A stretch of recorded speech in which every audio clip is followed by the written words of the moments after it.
this time, our special lecturer for today, missionary Esther Chang. She will come up and she will talk to us about building the roads for world evangelization. All right, so let's welcome her with a big round of applause.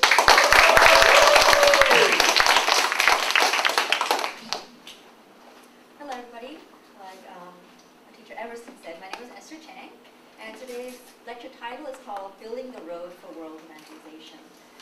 I was thinking about many different things, such as being leaders or being summits, and I asked Emerson what would be the best thing to speak to our remnants about, and he said, well, speak about anything, because you go all over the world and meet lots of remnants, and what do you see from them, what do you expect from them, and what would you like to see in their lives. And you guys being the very top group of our remnants, if there's anything I want to say to you guys, it's, well, from everything that I've seen from other remnants, it's what I really wish for you, and what I really wish your life would become. So that's why I said today's title would be Building the Road for World Evangelization. What I mean by that is that we're all traveling on the road for world evangelization. We're here, whether we were born into this movement or whether our parents brought us somewhere in the middle, we're all traveling on world evangelization. Everywhere you go, every message you hear remnant, you hear world evangelization. We hear that all the time. So it's inevitable. We're on this path. But world evangelization is something that's so far away. It's something that's so far in the distance, and you can't really touch it. You can't really feel it. Like if I say a computer, you can actually touch a computer and know what it looks like. But when we say world evangelization, we use that word so much, but we don't exactly know what that looks like. We have never seen it. We've never touched it. We've never tasted it. So we only have a vague picture of what it might be, but we don't exactly know what it means.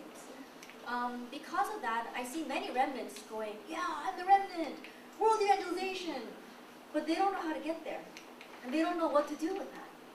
So as remnants of this RGS school, I hope for you that world evangelization isn't just a slogan or a shout, but that it's really a clear picture of what you want in your life.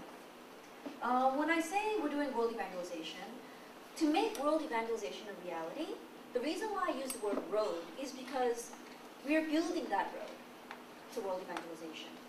We use words like, we're going to fulfill world evangelization, but that too is very vague. That's why I decided to use the word road, because road is something that's very familiar with. We actually know what that is. You need to lay down the bricks, you need to lay down the concrete, you need to actually do something and pave the road. That's what we're doing. You guys, in your life, you are paving one section of world evangelization. It could be the very beginning section, it could be somewhere in the middle, or it might be very at the end, almost to world evangelization's goal. But anyway, you all have your section that you need to fill.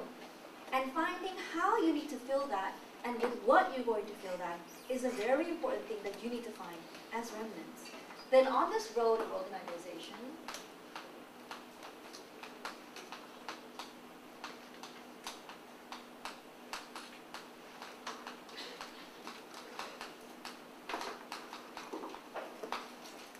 the very first thing, I'm not going to write much, but the very first thing that you need to realize is that it's not me. God placed you here. You did not find this road by mistake. You did not build this road by yourself and get here. You were not born into this road. God placed you here. That has to always be your starting point. If you think that you're doing something for God, that you're serving God, or you are helping God doing world evangelization, that is a big mistake. That is not where our starting point has to start from. Our starting point has to be here. God put me here. God called me as His child. God called me as a student in this time. God called me to do world evangelization, and God called me as a remnant. In one ways, you guys are the most blessed age group in our Tarapang organization. Because the older people, they've lived through so many problems, so many spiritual hardships that they had to overcome, finally realize the gospel, and now they look back and think, oh, I wish I knew this gospel when I was your age. And then there are younger kids now. When I look at my children and my son, my daughter, they're like, my youngest son is 7 years old right now. And he's grown up, and this is all he's ever known. He's never been outside. He's never been to another church. He's never missed a World Remnant Conference. He went to the World Remnant Conference when I was pregnant. So he's been there ever since he was born. And so they're growing up in this movement. But you guys are the middle group, which means it can be difficult sometimes. But it also means that the biggest change and the biggest works of God are going to take place in your lifetime. Something that we've never seen before in this world is going to happen through your lives. That's the greatest blessing. And yes, of course, Satan will attack you because of that. So it seems difficult. But if you can just look a little bit further, you'll realize that is the greatest blessing that God has given to you. So God called us to be the summit. We use this word a lot, summit, but that means the top. That means the peak. That means that there is no one your equal. No one can say anything because it's so clear that you are number one top. That's what summit means. But that's how God called you. When you look at your life right now, it might not seem like much. Every single day you do the same thing over and over again. Especially living here at RGS, your life is a little different than other students out in the world. At least they go home, they wake up in the morning, they have time with their family. But your schedule seems every single day. Is this Monday? Is this Wednesday? Is this Friday? Oh, it's math this week. It must be Monday. You know, it can get through that cycle over and over again. So it's very easy for us to lose hold of this, that God called us as the summit. God wants to make your life something that is not equal in all the world. There is no one else that can do what God gave you to do. Because of that, the second thing you need to do is take pride. Our junior high school years, our adolescent years, is a time of a lot of change. Spiritually, mentally, physically, emotionally. It's a time where we're changing a lot. In that sense, it can become very confusing. Your self-esteem might get lower. You see other people doing things that are better than that they're better than you, and you might not feel so proud of yourself. But our pride does not lie again on me. I can do this, or I can't do that, or she's better than this, or I'm not so good at that. The focus is not me. The pride that we have, again, has to come from God. That God called you as His child, that God called you as a summit. I want you guys to be so proud of that. Proud that to the point where somebody might think that you guys are a little bit arrogant. But that's okay. Because I think arrogance is better than be having low self-esteem. I have two sons. My oldest son is very shy. And I look at him and I'm worried for him sometimes. And we go to a playground, and if he's playing at the swings and a whole group of kids come, he goes to the slide. And if he's playing on the slide and a whole bunch of kids come there, he goes to the seesaw. And then he's at the seesaw and a whole bunch of kids come there, he moves to the park bench. So I asked him, why don't you play with those friends? Why are you going around? He's like, I'd rather be by myself. And as a mom, like, go play, go make friends. But my husband said, leave him alone. He's just like me. So I realized, oh, my first son is just like my husband. And then I see my youngest son. My youngest son, you know what he's like? When he goes to church and he sees all of the 권사님s and the older people, he goes up to them and he hits them in the butt. He goes, and he hits them. And they turn around and he's like, you know, he's making himself known. He's very confident. And that's how he pulls all of their love towards him. He's very, very confident in himself. And sometimes when my husband and I look at him, we think, you know, we can drop him off in the middle of a desert and he'll be fine. He will find somebody to love him. He will find somebody to feed him. He will find somebody to give him food. We don't have to worry about him. That's what I mean by this pride. Take pride in who you are. Be confident in who you are, not because of what you can do or how you look, but because of how God called you. One thing I want to say to you guys is that you guys are remnants and you guys are Christians. if you guys are Christians and if you guys are remnants, be a good one. When I mean good, I don't mean nice. Always, not getting angry, always being very pleasant. That's not the good I'm talking about. When I mean good, I mean best. My husband used to pray when he was in college. He said, God, I want to do world evangelization. But if I'm going to do world evangelization, I want to be in the very front, holding the flag and racing forward. I don't want to be all the way in the back, going like this. Oh, I have to go. Someone has to help me get up the hill. Someone has to help me cross the river. Someone has to help me jump over the stone.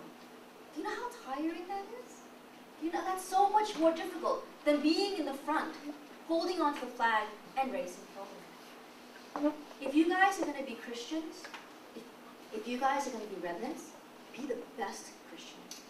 Be the best remnant. Be a remnant this world has never seen. Be a remnant that not even Tarakbang has ever seen. Be a Christian that this world has never seen. When I was in high school, I heard one speaker, and he was saying, this world has yet to see a true Christian.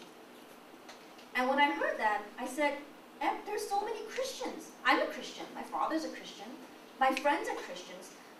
What do you mean by that? And he said, if the world had a real Christian, the world would not be the way it is right now. And when I thought about that, it was true.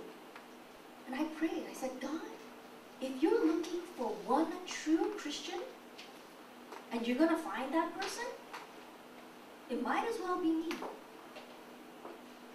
If God is going to use you guys as a summit, if God is going to change this world through the remnants, He's got to pick someone. It could be the person next to you. It could be your younger brother or sister. But if He's going to pick someone, why not let it be you? That's the pride that I'm talking about. I used to remember that my husband used to say, when he first went into college, he went to seminary. And when he said when he got to seminary, God brought in all kinds of people, and a group of friends formed together. And he said there were so many strange people in seminary. There were some people there who didn't even know why they were there. There were some people who were on fire for God. He said there was one friend who came and he had 2 kondo knives, always, sticking out like this, right? And my husband said he had no idea why, but he was always walking around. That guy was always walking around with 2 kondo knives. And so after class, he tapped my husband and he said, let's go. And my husband said, where are we going? He says, we're going to the back of the school and we're going to go and catch all those seminary students smoking in the back. And so my husband went with him, and so when he went, he took out both the knives and he started beating all of the seminary students who were smoking in the back of the school. What he was saying is that you guys are here to serve God as seminary students. Then be a good seminary student. Don't be here hiding in the back, smoking a cigarette. Maybe you're going to get caught, maybe you're not going to get caught. That's what he was saying. And when I thought about that, I said, that's right. I don't know if beating up somebody is a good thing. I don't think that's very good. But that stems from his pride. This pride will guard you. Because this pride, as a remnant, is this right? What would a remnant do? What would a remnant dad do? What would a remnant husband do? My husband, he talks about that a lot. Myself as well. With someone who has the gospel, is this right? Or is this not right? Especially here at our RGS, we really emphasize self-sufficiency. Being a self-sufficient remnant. It stems from here. Knowing who you are in God. Not having somebody tell you, don't do this, don't do that. Or you should wake up, or you shouldn't wake up. Or you should do this, or you shouldn't do that. But being able to know, hey, I'm a remnant. I'm worth more than this. I'm better than this. This is not, I wish that the camera was not on, but I don't tell this often, but when I was in junior high school, I learned how to curse. And so I started saying a lot of bad words. And, but nobody knew. Nobody knew in my family. My parents didn't know because, I never said it in front of them, right? Nobody in my church knew. I never said it in front of my pastor or the assistant pastor or any of my church friends. They didn't know that I cursed. Because in church, I was Esther Chang. You know, I had to be, you know, past my father's, you know, my parents were elders, my mom was a deacon, you know, so I was the very nice, you know, church kid who always even sat very well to the adults and memorized all the Bible verses and did all my Sunday school homework. That was me. But at school, I was a different person. But one day, I thought to myself, you know, I'm a Christian, and God is inside of me. And God knows, even if my parents don't know, even if my teachers don't know, I wonder what He thinks about the words that I'm using. And I really thought a lot about that. After that thought crossed my mind, I actually stopped cursing. It was a little difficult because I couldn't make a full sentence without a curse word somewhere in there. And so it took a while, but it became easier, you know. But nobody knows. My parents never knew. My Sunday school teacher never knew. But they didn't have to tell me, stop cursing, Esther. You shouldn't curse because you're a Christian. Or you shouldn't curse because of that. Those are bad words. They never had to say that to me. Why? Because this started me. As self-sufficient remnants here in this global school, yeah, you do have your teachers and you do have your parents, and we're so thankful for them. But let this guard you. I'm a remnant. God knows. What would God think about this? How should I live my life as a remnant? That's the most important thing. That's what it means to take pride. And that's the greatness that God has called you to. So don't live mediocre lives.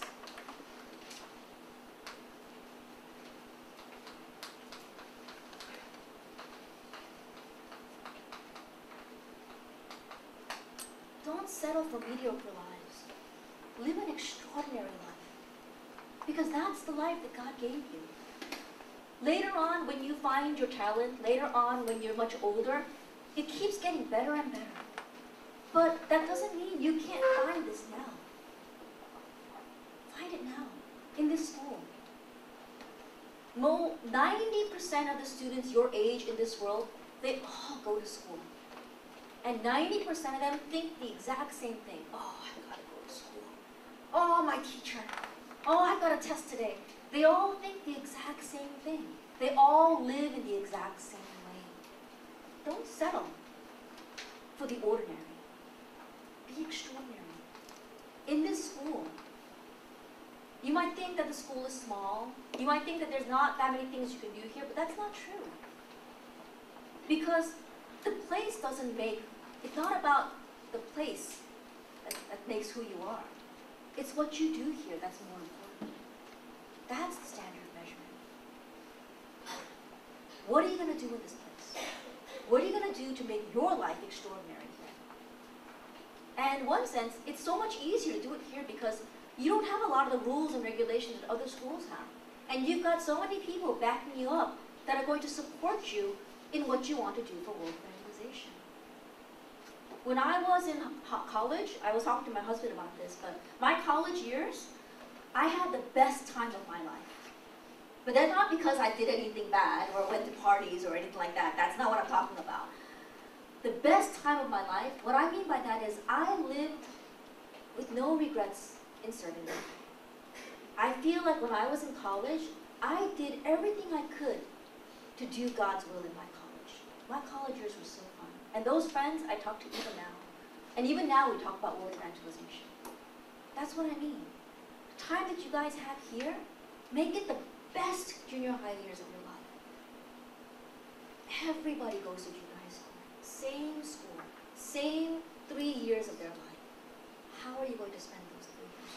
Make it the best 3 years of your life. Then when you go to college, whether you go to high school, whether that's 3 years or 4 years, make that the next 3 best years of your life. When you go to college, make that the next best 4 years of your life. That's what I mean by extraordinary. Putting the standard not on me, but upon God. The second thing we need to do during world evangelization is finding my role. What I mean by this is, what's your section along the road of world evangelization? In your lifetime, you're going to lay down so many bricks for world evangelization. In each stage of your life, You lay down a brick when you are in elementary. You lay down a brick when you're in junior high school. You're laying down a brick when you're in high school. You lay down a brick when you're in college. And when you become an adult, you're going to lay down bricks as well. I'm talking about how you're going to lay down your section. That means that you have to be faithful in what God has given to you now. We all have this dream that later on I'm going to do great things for God, or that God wants great things for us. And yes, that is true. But you know, in reality, it's not about doing some great thing for God, but it's about being faithful to what God has given to you now. What is your present reality? What is your situation right now? Your situation right now is that you are students. That's inescapable. You can't escape this time of your life.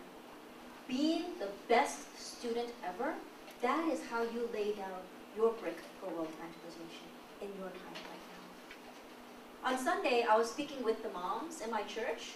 I was speaking with the prenatal infant moms. So the prenatal infant moms have babies who are in their womb, or babies who are just born. So they're very young.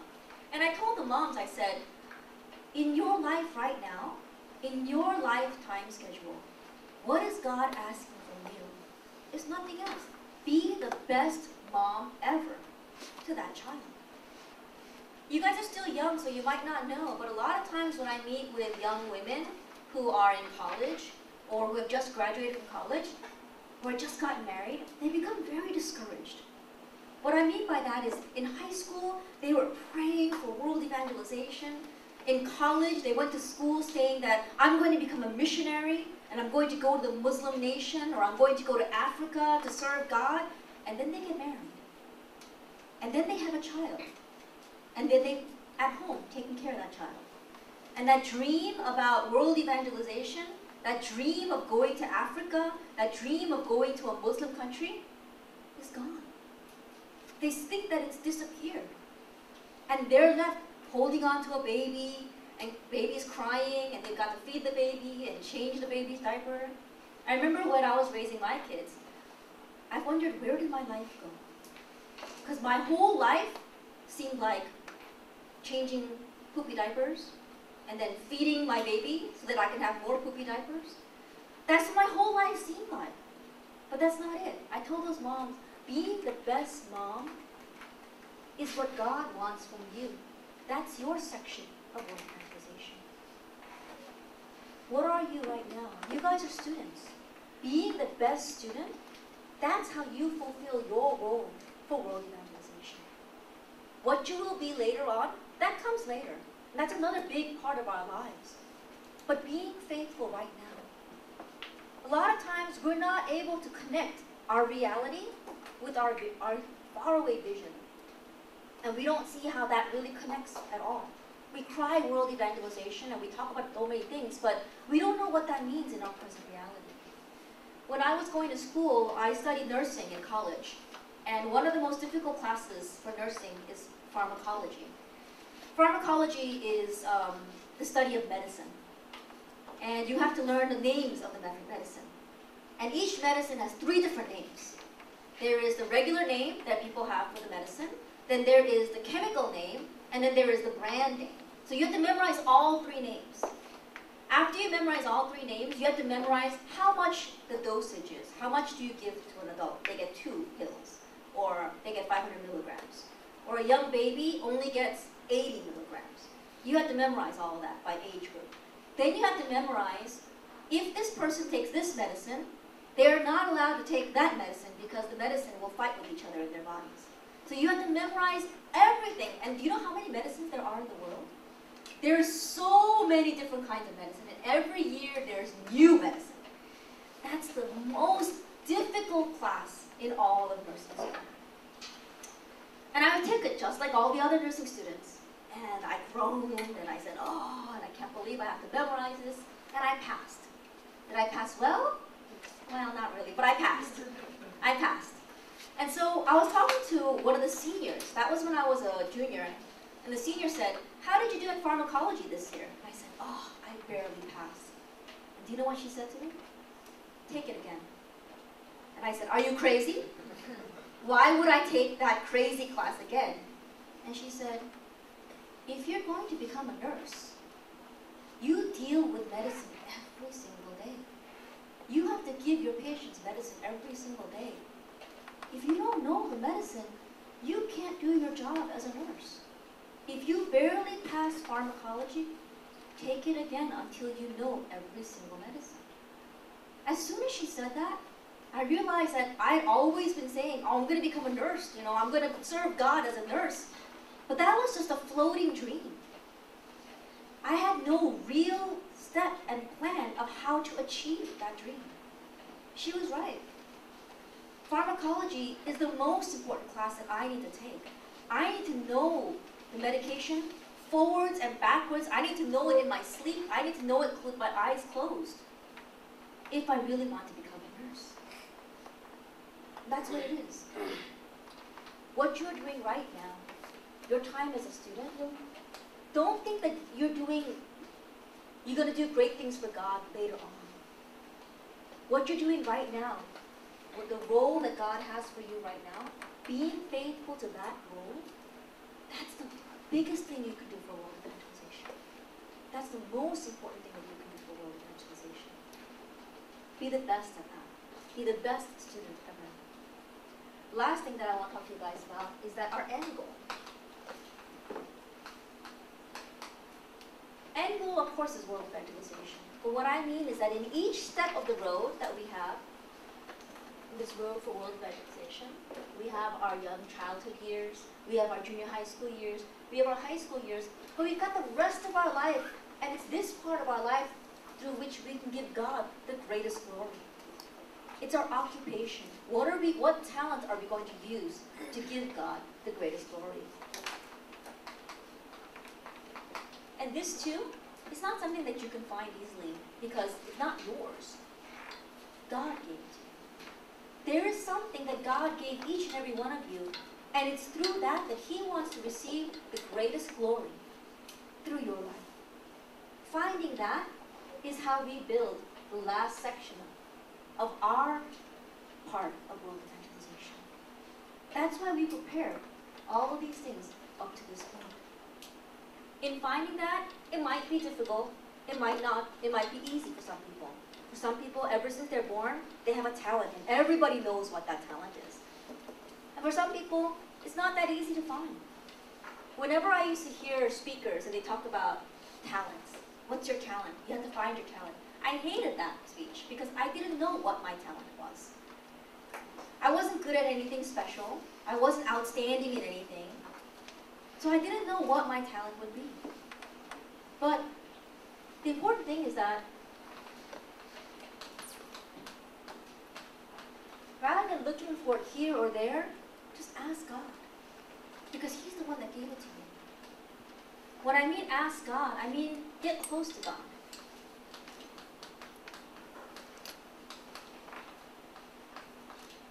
That's why we do our prayer journals. That's why we pray. That's why we do our 3 todays. Because we get to know God better. And the better that we get to know God, the better we are able to find what He's given for each and every one of us. That's meant to be our goal. It doesn't matter what talent you use. Everyone has a talent. It could be big or it could be small, but everyone has one. You could use this talent or you could use that talent. That's not what's all that important. The most important thing for us is that we've got the right goal of world evangelization in our lives. Like I said before, I went to nursing school when I was in college. The reason why I went to nursing school is because I wanted to do missions. With my life, I wanted to give God the greatest glory by being a missionary.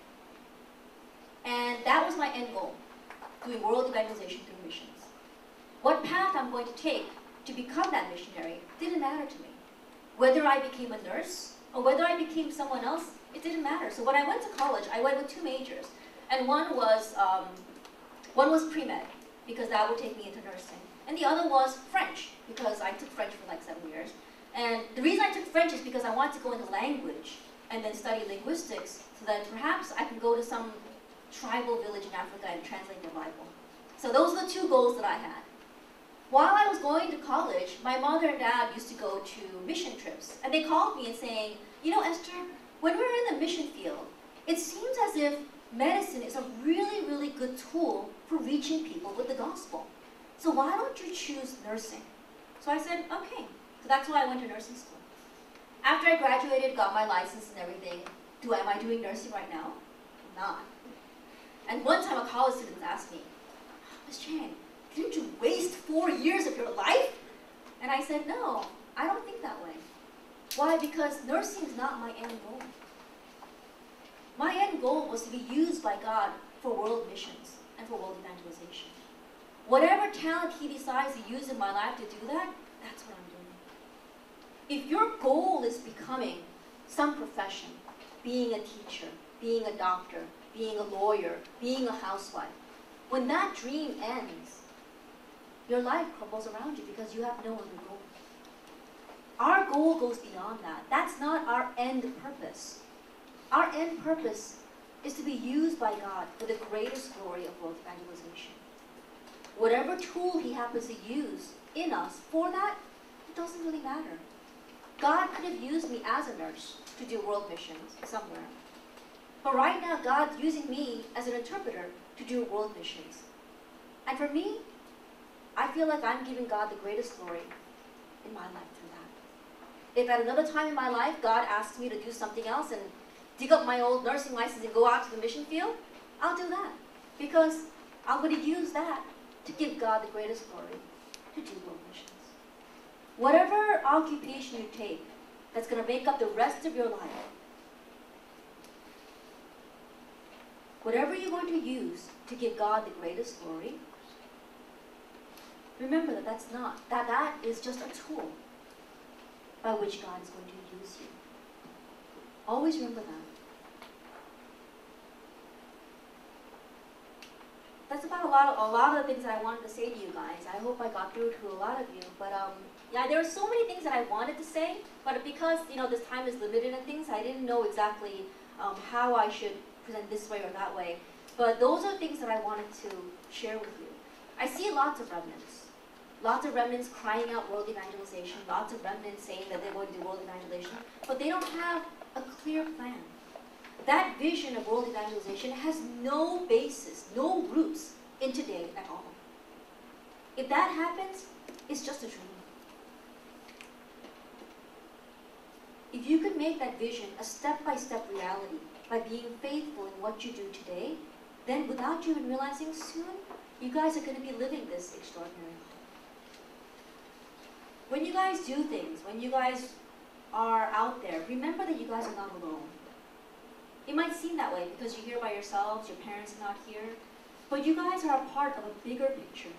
You guys are part of a bigger movement.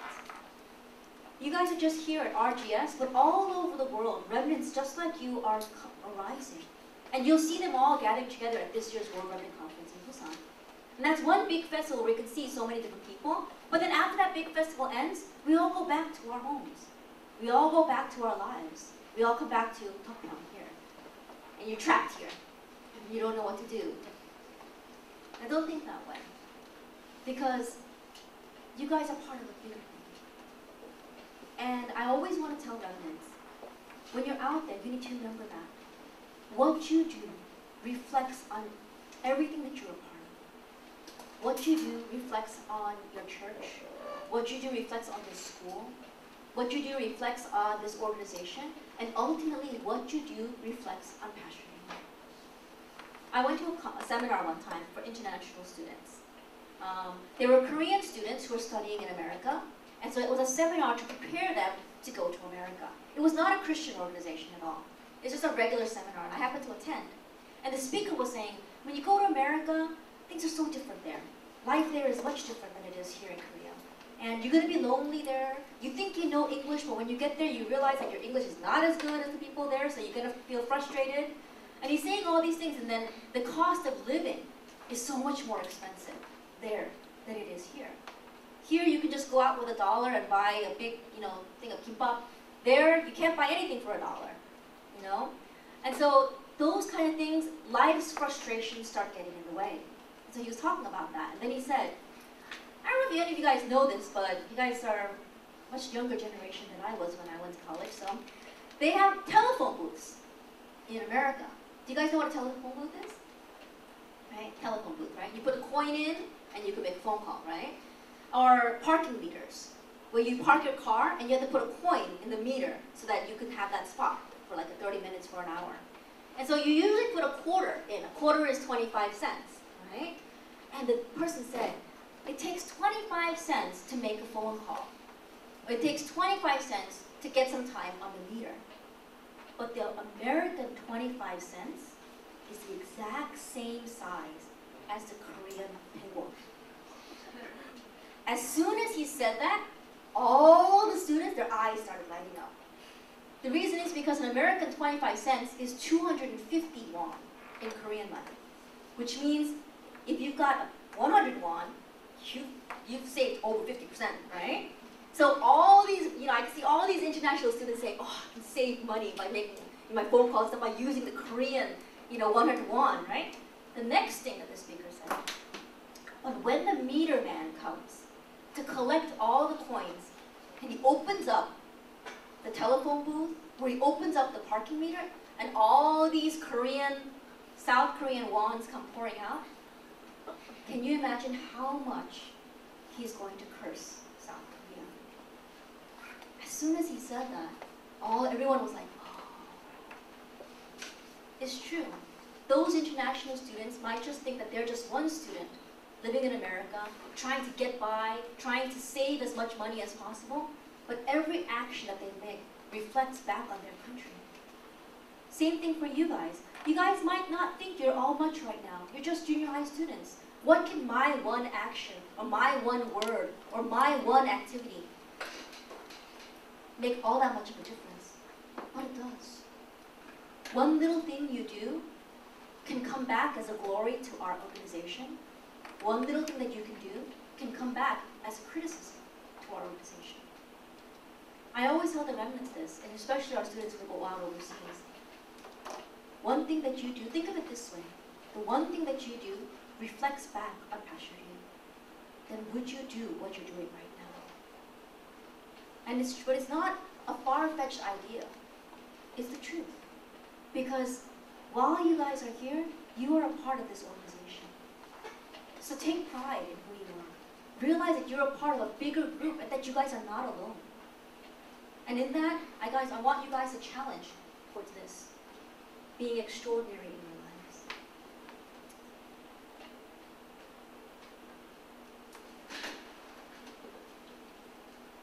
Last thing I want to leave you with is a small quote.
Vision without a plan is a hallucination.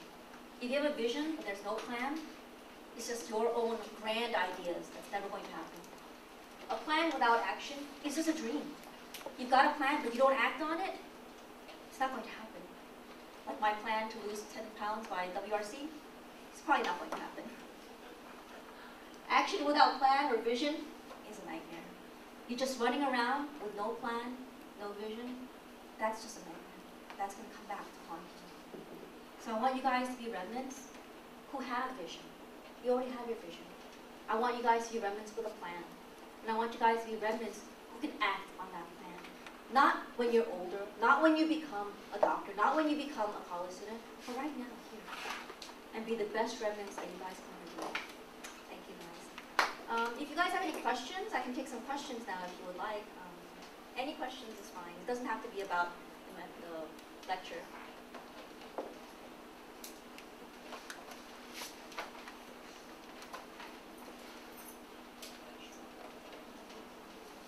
You guys have any questions?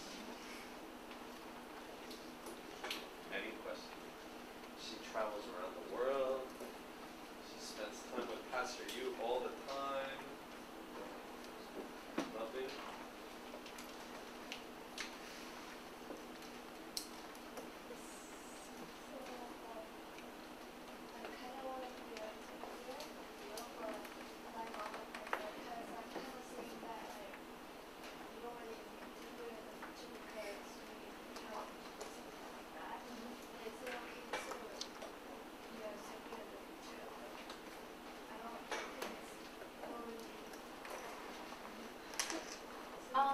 Interpretation is actually it's a skill that has to be learned and practiced. But whether you become one or not, I think that's not really that important. But being able to interpret is going to help you in every area of your life. What I mean by that is that yes, it's becoming a global world, and I'm sure that there are going to be machines that interpret, but it's not going to be like a person can interpret. Even now, the machines they're still a mess and stuff. Should you become an interpreter in the future? I can't exactly answer that question, I'm not sure, because things will be much different later on. But being able to interpret well, whatever field you go into, it will always be a help to you. Whether you go into business, whether you go into being medicine, whether you being able to speak another language and having that skill to transfer back and forth, you'll be wanted everywhere you go if you have that skill. How can you check about whether my dream is in God's plan or not? You gotta keep moving. You know, if you're only thinking about the dream and saying, oh, I wonder if this dream is going to be, if this is God's plan or not, it's not gonna go anywhere. It's kind of like if you're sitting in a car. If you're not driving, you can't turn right and you can't turn left. But if you're sitting there, you're not going anywhere. If you got a dream, move with it, realistically. Have a plan for it. As you move with that plan, God can correct it. If he thinks that it's not right, he'll change it. But if you're just sitting there, like I said, it's just going to be a dream. It's not going to happen. So if you have a dream, wondering if it's God's plan or not, that's a very good thing to think about. But take it one step further and act on it. And as you begin working on it, you'll realize, oh no, maybe this is not what God wants for me. Or yeah, this is exactly what God wants for me. And then you can find more direction that way.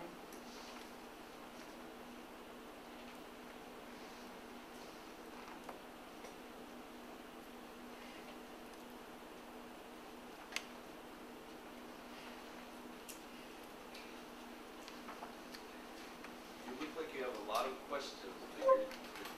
Don't reach on me, just ask.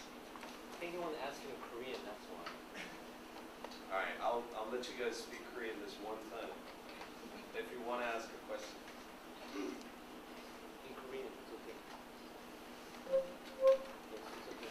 Your mind is closed.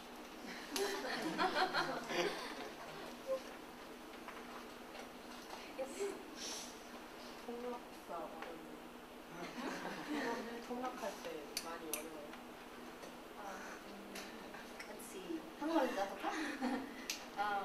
어려운 부분도 있고, 또 어떻게 보면 이제 통역하면서 사실 내가 제일 잘하니까는. 왜냐면 목사님이 뭐라고 했는데 내가 저 단어를 모른다. 그럼 내가 제일 잘하잖아, 그런 부분에 대해서는.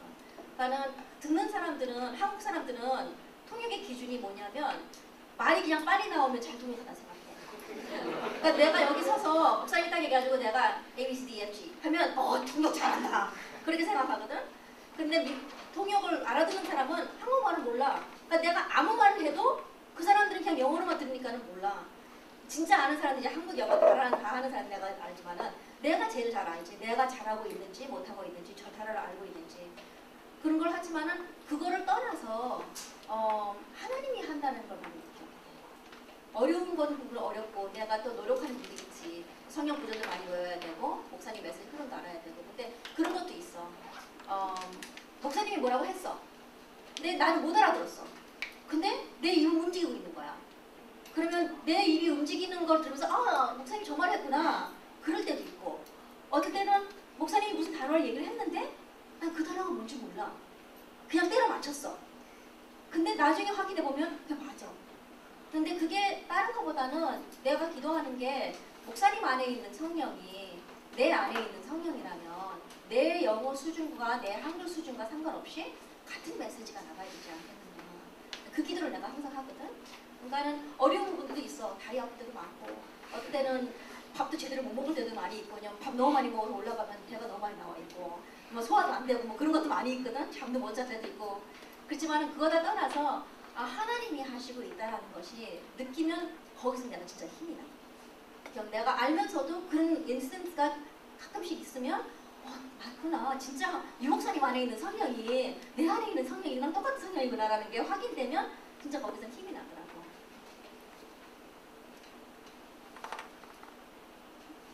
통역하시다 보면 되게 많은 사람들 앞에 서시게 되잖아요. 근데 많은 사람들 앞에서도 어떻게 그렇게 안 떨고 자신감 있게 하실 수 있는지. 떨릴 때도 엄청 많아. 매번 떨릴 때, 매번 올라갈 때마다 떨리긴 하지. 특히 랩맨 컨퍼런스 때는 많이 또 떨리는 부분이 있겠지만은 아까도 내가 그 대답하는 부분처럼 내 실력보다는 하나님의 사람들이 메시지를 들어야 되는데 나라도 안 하면 이 사람들은 못 듣겠구나. 그 생각으로 나는 많이 서. 왜냐면 내가 영어를 잘해서 내가 한국말을 잘해서 그건 아니고 하나님이 더 잘 아는데 나보다 영어를 더 잘하는 사람들도 있고 나보다 한국말을 더 잘 이해하는 사람도 있지만은 내가 하나님 앞에서 섬기는 부분에 대해서 내가 섬기는 게 아니라 지금 하나님은 나를 메신저로 사용하고 있다. 통역자로 사용하는 메신저를 이 사람들을 위해서 사용하고 있다는 생각을 하게 되면 그 부분에 대해서 많이 좀 이렇게 떨리는 감이 없어지게 되지. 그러니까는 나는 항상 그거를 언제 체크하냐면 이 목사님이랑 같이 앉아 있잖아 항상. 그게 나한테는 마지막 나의 체크할 수 있는 포인트야. 그 전에 내가 남편이랑 싸웠든지 내가 기분이 엄청 나빴든지 아니면 내가 너무 피곤하든지 그거 다 내려놓고 하나님 내가 여기 왜 서 있죠? 맞다.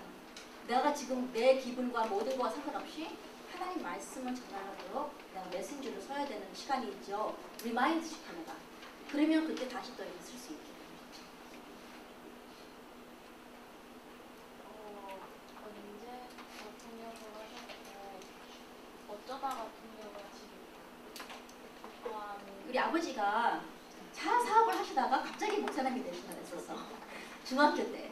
그래가지고 중학교 때 이제 사업이랑 다 마치고서는 이제 신학교를 들어가셔가지고 공부를 하시고 나서 우리가 첫 그 목회지가 어디였었냐면 텍사스 주에 그 국제 결혼을 하신 사람들이랑 이제 사역을 하게 됐어요. 그러니까 와이프는 한국 사람이고 남편들은 이제 미국 사람들인 거야.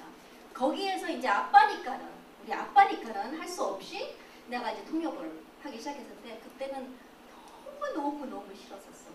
왜냐면 통역을 잘 할지도 모르겠고 어떻게 해야 될지 모르고 우리 아버지니까는 할 수 없이 해야 되고 그리고 아버지가 모른다는 쓸 때는 화가 나기도 하고 내가 분명히 저 단어 모르는데 왜 저 단어를 썼을까? 그럴 때도 많았었고 그리고 특히 교인들이 이렇게 앉아 있어가지고 통역을 하고 있는데 한 사람밖에 없어. 통역 듣는 사람이. 근데 그 사람이 자고 있어. 그럼 그때 진짜 화가 나. 그렇게 시작했어 통역을 사실은. 그렇게 시작을 해가지고 중학교 때 통역을 시작을 해가지고 쭉 통역. 근데 아버지 통역이었었지. 아버지 통역 아버지니까 한 거고 다른 사람은 안 했었고 그러다가 이제 대학 졸업하고 1994년에 류 목사님이 처음 오셔가지고 우리 목회자님들 대상으로 세미나를 하셨어요. 하시고 나서 내가 한국 나와가지고 2달 있다가 95년도에 류 목사님 통역을 처음 했지. 그래서 그때 95년도부터 류 목사님이랑 통역을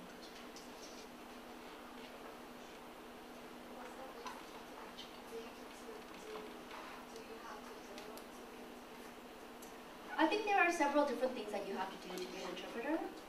The reason is because there are different types of interpretation.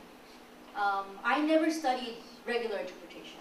in school, and there's a lot of schools here in Korea, excellent schools, but their interpretation is very different from our interpretation.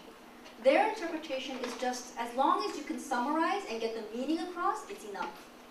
But for us, we are interpreting every single word so that it gets across, because it's God's message.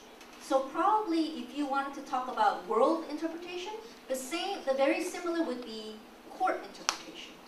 In America, in the courts, because in the court you have to say everything that the person says. That's probably the most similar to our kind of interpretation. But if you're talking about our kind of interpretation, the most important thing is your spiritual weapon. The reason is because it's God's message. And if you're not in the message, that message doesn't go out from you. I remember one time I was interpreting for Pastor Yu, and he gave a message about the Evangelism Institute, 신학원. And he was just talking about the 신학원, and it was easy. I interpreted.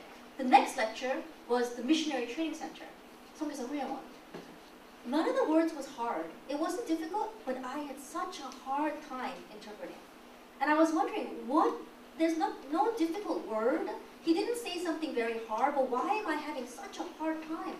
And I realized it's because up to that point, I graduated from Evangelism Institute, but I didn't go to Missionary Training Center. I didn't know what he was talking about.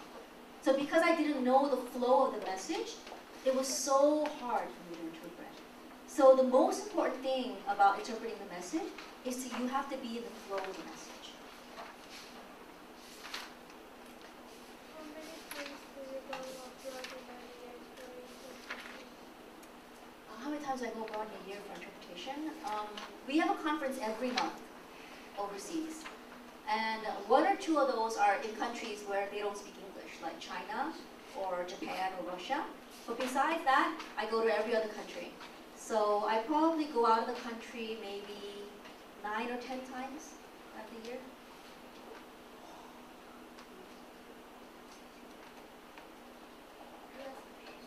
영어랑 한국어랑요 많이 다르잖아요. 근데 통역사는요 둘 다 잘하잖아요. 이게 어떻게 하실 수 있었는지 아니면 따로 영어랑 한국어를 따로 공부하셨던 건지. 영어와 한국말은 당연히 어렵고 다르게 문법상 완전히 틀려. 문법상 완전히 틀리다 보니까는 일본말하고 한국말하고가 좀 많이 비슷해. 그래서 일본 사람이 한국말을 빨리 배우고 한국 사람들이 일본말을 빨리 배워. 그리고 중국어하고 영어가 비슷해. 그러니까 중국 사람들이 영어를 진짜 빨리 배우고 미국 사람들이 영어하는 사람들은 중국말을 더 빨리 배울 수 있거든. 그런 면에서는 이게 완전히 우리 뇌 구조가 바뀌어야 되는 게 언어를 배운다라는 거야. 그럼 어떻게 이렇게 생각하면 돼? 너네들은 아직 젊지만은 너희들 나이들이 지금 몇 살이야?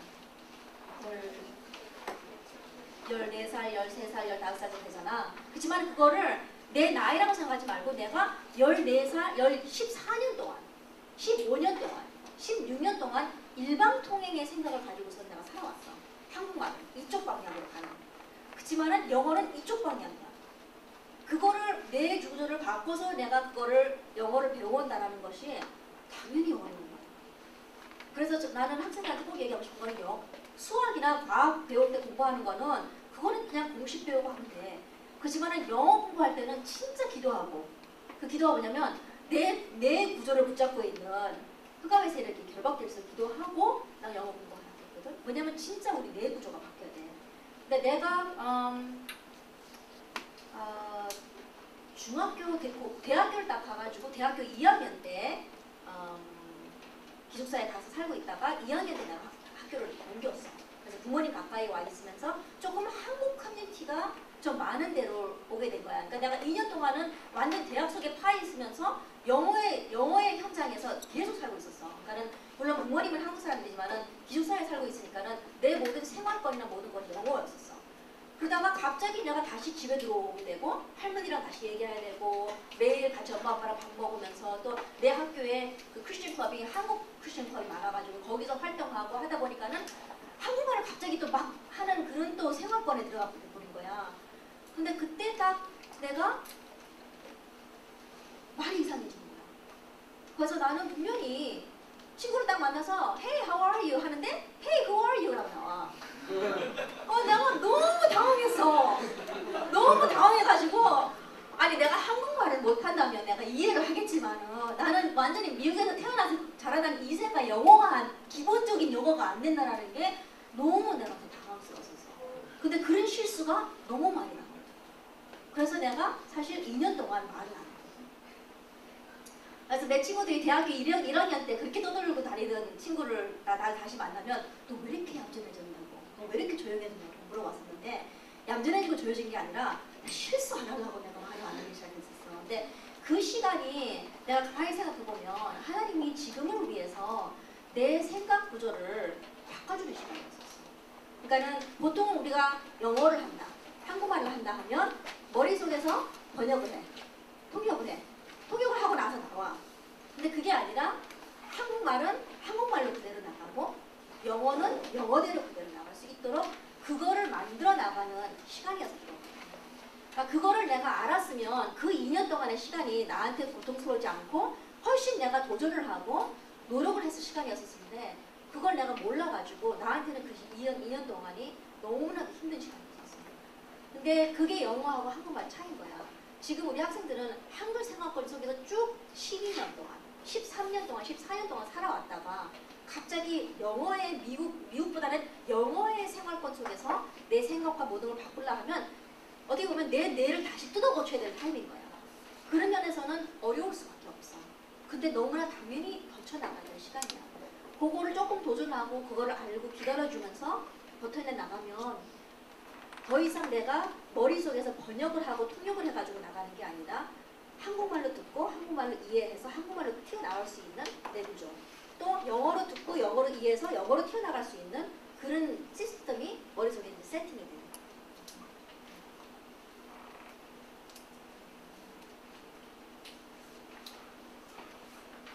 Alright, 한 번만 더. No. One more time, let's give missionary Esther Chang I a big think we have round. one more question. Another question.